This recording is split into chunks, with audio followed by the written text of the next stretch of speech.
final, the last game for Heart of the Swarm. This is BlizzCon 2015, SOS against Life.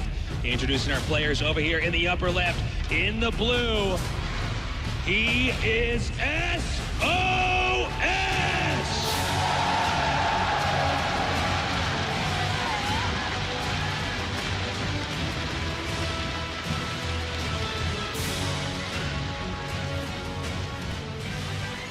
And in the bottom right, in the red, our Zerg player bringing us here into our final match.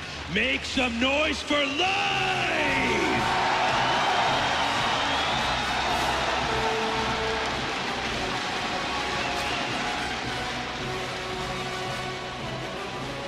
And here we are. Everything you're about to see is the last time you'll see it in the Heart of the Swarm, because Legacy of the Void is coming. Oh man, the feels. Indeed. The feels, man. Oh, a Forge going down. Oh my God. That's the last Forge we're gonna see in Heart of the Swarm. I don't know if there are Forges in Legacy of the Void or not. Well, he's going for a Forge first now. On 4-player maps, cannon rushes are a little bit more effective, which might sound a little bit weird, but it's true because the way you can scout it out and actually map it out. Now, Life is coming in here. He wants to do a speedling rush, and SOS wants to do a cannon rush. Yeah. They both wanted to try to end it fast. So this sort of seems balance, appropriate. Game 7 seems appropriate. So the result is neither of them can do that to each other. So this game sort of normalizes out here. Yeah, I would say it actually gives like maybe a slight edge to SOS because, you know, throwing down a cannon, having his walling up, he's going to be completely safe. Speed Zergling Rush will do nothing to him. Of course, Life can turn that on its head at any moment and go all in, but well, you know, I don't expect it. One thing that also SOS has to be careful about is, you know, when Life gets to speedlings, if he takes out the probe and just contains SOS does not have a good idea of what's going on, which means Life could maybe do some other kind of attack or tech in a strange way, and that might throw SOS off. Definitely the case, and that's something that Life does all the time, so expect it. And look, 4 more Zerglings on the way. Not something you would expect. Let's see if he makes any more than that, though. 8, okay, we can do 8. You're gonna do 10 or 6. Oh, he's 10. always getting more Zerglings.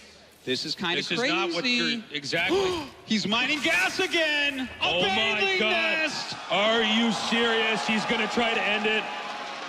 This is not like in your textbook Zerg play. But that's okay, because if it works once, you've won in Heart of the Swarm. That's it. It's sometimes when you do the weirdest thing when the world's watching, that's when it actually ends up working out. You don't have to play by the rules that other pro gamers think you should be governed by. So Life has decided that, you know, this is how he wants to do it. Okay, he sees more Lings coming. The fact that he has his probe out here is so important. He doesn't know about the Baneling Nest yet, but he could be guessing that. Obviously, Zerglings can't break through that wall. He knows there's a watchtower there, though. I mean, is he just, let's see if the next pair of Lings, can we get a shot? Oh, I think he just doesn't know that a probe got out. Okay, so this is the tell. SOS should know that something's coming, and I think he might suspect that it's this. But there we go. Oh, another cannon. That's important. Very important, and we're going to see if this connects well or not. Is this enough, though? I don't know that is. I don't know. He's getting ready to wall in the top. That's really important. He knows. He's identified it. And the attack is about to begin. The Banelings are coming forward. Can he break it? That's a lot of speedlings, and they are coming in right now. They're going to be able to eliminate these cannons in a matter of seconds.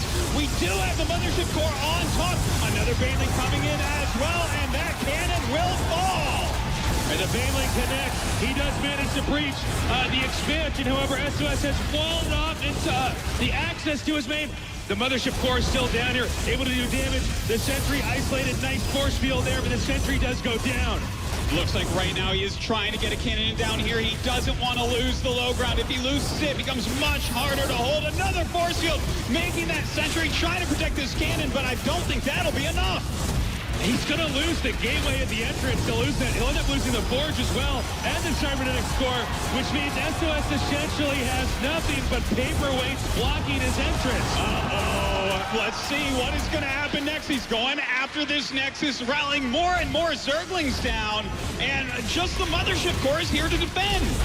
He's activated Nexus Cannon, and he decides to pull out. That was a really, really tough decision to make. He decides to back out. And oh my God, this is not over, guys. And then the Mothership core is actually driving out the Lings and the Baneling. And SOS is frantically trying to reassemble this. He needs to repower everything down here, or the next blow will be a killing one. Yeah, look at this. He's trying to get some more buildings in. He needs some cannons up there as well. Of course, his economy not looking too hot, but neither is Life's. If Life doesn't get a win off of this... Don't forget, Life does not have many drones, so if he doesn't kill him, then Life's going to lose because he doesn't have any workers. He's investing so much in these attacks. All right, it looks like he's going to go ahead and try to punch a hole once again, going right over next to this cannon, and he's trying to target down these Banelings. The Banelings will connect. The Zerglings get in once again, and he does not have another Nexus cannon. He has another cannon, though, over here on the high ground, but you're totally right. The Nexus can't really be defended here. Another sentry going to pop out. Right now, worker count 23 for SOS, 14 for Life. This is becoming one of the wonkiest games I've ever casted. Well, it looks like this natural Nexus will be falling down, but he doesn't want to give up everything down here. Life takes out the Nexus, pushing forward right now, trying to take out these cannons before they warp in, but SOS is not giving up. It's become an insane game. He's going to lose the core. He's losing the gateway. Infrastructure for SOS is so behind right now. At the same time, though, let's not forget, back in Life's base right now, there's hardly any, there's no expansion right now. He doesn't have a ton going on. You want to get that expo up. You want to get that running. It's a bit of a problem. Slowly but surely, SOS is going to be able to secure this location as long as he keeps those sentries in a good position. That's right. The crisis management that SOS has shown us is second to none. The fact that he is still alive and still in this game, that Forge, that last Forge from Heart of the Swarm is standing strong right now, and he is retaking his natural expansion. He's got a nice little wall in there with the sentries, and I actually think this game is going to normalize. I can't believe SOS managed to survive that. And, you know, we saw that the attack got in there and did some damage, but it was not enough to end the game. And that's one of the reasons why we don't see that strategy as much, is that if you're pretty good, you can kind of survive that. So now we see SOS making a Stargate. He's going to start harassing his opponent. Life is trying to poke in here, maybe bait out force fields, or just see if he can spot anything, because he's sort of playing in the dark from here. Life is trying to get any information he can and just try to figure out what's going on, because, again, as you said, his drone count was so low. He's actually behind economy-wise, but he has his hatchery up. He's sending all his drones down.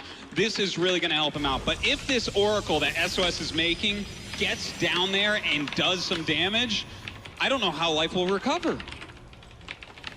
Yeah, I'm not sure. The tables have really turned here, because, oh, hold up. That actually is so good right now for SOS. He's actually just trapped these Lings in his base, and he can slowly kill them off. Well, they're waiting for that force field to go away. There's no cannon to punish, so the force field's not enough. Oh, he's going to pick off some sentries, perhaps. No, not just yet. No, he got one. That's pretty good, I guess, considering those were trapped already. Yeah, that's definitely something. Well, looks like he's still trying to get some damage done, but good micro there by SOS. Continues to hold on. The Oracle starting to approach the base here of Life. Of course, he saw the Oracle, so he has some spores being made, has multiple queens as well. Oracle now coming in. And it looks like we might have some drone kills here. Now, even though this game's starting to look normal, they got here in very weird ways. And right now, SOS has a worker lead here. It's 44-34, which is very important, because that's not what this matchup is supposed to look like at this phase of the game, which means SOS has a little bit more wiggle room. Can't go across the map, but he could definitely try to just force an expansion. Well, you know, we're going to have to see what his choices are going forward here. For Life, on the other hand, we already see what he wants. He wants speed roaches. He wants to get burrow. SOS falling back on the old favorite of Protoss in Heart of the Swarm. Going to be Blink Stalkers with +2 attack and a third base. So he's just using the Oracle here to survey and monitor exactly how many drones are mining, when they're being transferred. SOS is, oh my God, that was close. Barely escaping. Do not lose the Oracle. That would have been very bad because then SOS is in the dark. Yeah. At the same time, SOS now taking a third base. I think SOS is actually starting to get back into this game. Oh, He's yeah. going to be in good shape, and I think it actually might be a big attack from SOS in the next couple of minutes here that it will be up to Life to survive. Yeah, I mean, that's really looking like that, but Life is getting ready. He's making a lot of roaches right now. He actually has fewer drones than there are probes out for SOS, so that's kind of a problem. You need a bigger economy as Zerg than Protoss, but if you crush the army, it doesn't matter how many drones you have. So we're going to have to see, can he hold on here? That's a lot of sentries to deal with, though. He's starting to poke forward. The attack is beginning to commence. This went uncontested across the map. That's not the Life we normally see. But again, he got this game in a different spot. He didn't have enough funding for Lings in this phase of the game to try to slow this down. The Stalkers are warping in. The pressure will be on the third base as he now commences his attack.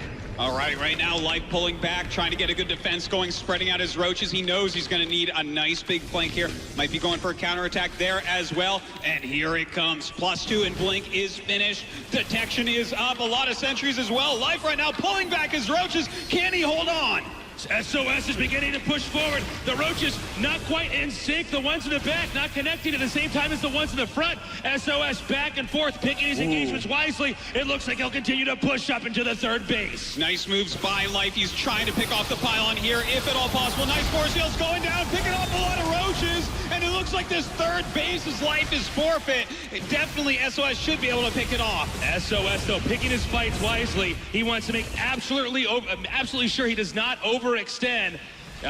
Now with Blink ready, he continues to press forward. He has plenty of force fields available. The third base is going down for Life. All right, this makes it 3 bases for SOS, 2 for Life. Life is in a dire position indeed. Can he hold on? The Roaches continue to try to flank from the other side. Right now, we do have SOS pushing forward. Roach Burrow done here for Life. Gonna Burrow move away from those force fields. He is using that Oracle to spot. Thank God he didn't lose that earlier on. The Force is continuing to attack in the front. Right now, Life just trying to deny this attack in the back. 113 supply to 99. Look at this, a nice flank here by these Roaches, using that Burrow movement to try to get a nice position. But the Stalkers come back, clean those up, and rejoin. Right now, SOS definitely with a stronger army.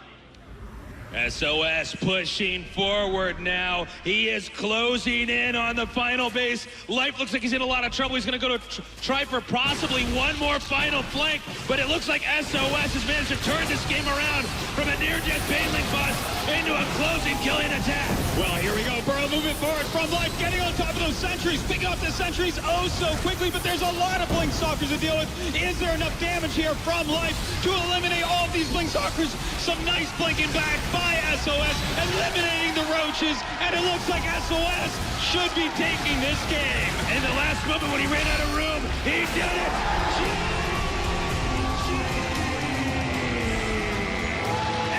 SOS is your 2015 WCS StarCraft 2 World Champion. World champion indeed, Artosis. Give it up for SOS!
And SOS is your champion of 2015, getting his second title of WCS World Champion. And of course, the last champion here in Heart of the Swarm. Before we move on, SOS, I want to talk to you really quick. We're pretty much at the eve of Legacy of the Void. And I mean, you are wrapping it up, kind of leading us in to Legacy of the Void. How does it feel? I mean, you've made StarCraft to history in so many ways. 저희 이제 공허의 유산이 며칠 후면 나오는데 저희 군단의 심장 마지막 챔피언으로서 정말 역사적인 기록을 많이 세우셨어요. 지금 소감 좀 말씀해 주세요. 우선 처음에 블리즈컨 왔을 때 솔직히 모든 게이머가 우승을 목표로 왔지만 그래도 군단의 심장 마지막이기 때문에 유종의 미를 거두는 식으로 전혀 좀 한 경기 한 경기 소중하게 했었는데 이렇게 결과로 나오니까 굉장히 뿌듯하고 1년에 1억은 한 번씩 먹어줘야 되는 거 아닌가요?